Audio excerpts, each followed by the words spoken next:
People here in the metro area are anxiously reading updates on the crisis and worrying about the Ukrainians still trapped in the country. A nonprofit in Atlanta has been working day and night to get about 20 kids in an orphanage in Kiev across the border to safety. It has been a dangerous journey, but one they didn't have a choice to make. I sat down with the founder of Father's Care, the nonprofit here in the metro, working to get the kids to safety. Out of the items representing Ukraine on this table, the little pink dog means the most to Tim Benjamin. Because in 2008, when we went there for the first time, we had a great time. We built bonds with the kids. Tim was on a mission trip with a church in Fayette County, and before he left, a little girl gave it to him. She was insistent, you have to have this. And I said, why?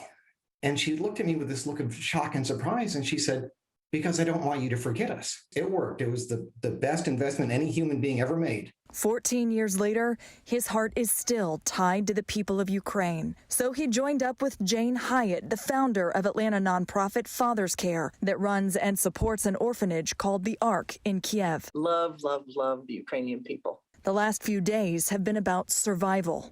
They've spent the better part of the last week in a bomb shelter. Every child had a backpack, and in their backpack, they had some changes of underwear, a couple change of clothing, toothbrush, soap, towel, toilet paper, deodorant, the stuff that you need generally to survive every day. When we spoke to them late last week, the children had just left the bomb shelter, headed for a train that would take them across the border to safety. Had they not left, I don't think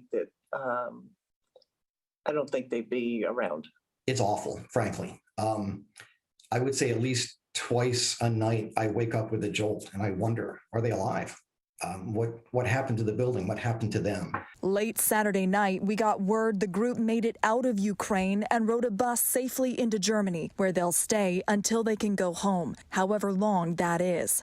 I think I will have a meltdown and cry. It'll be such a relief to my heart. Now they're working to make sure they have something to come home to if the building is still standing after the bombs have stopped. Unfortunately, wars create orphans. So when they are able to go back, there is going to be a tremendous social demand for what they can provide. The nonprofit says they can't reliably get supplies to the kids right now, so monetary donations are best. They say 99.2% of all the money goes directly to support the kids. If you feel compelled to donate, we have the link in this story up on our website, 11alive.com.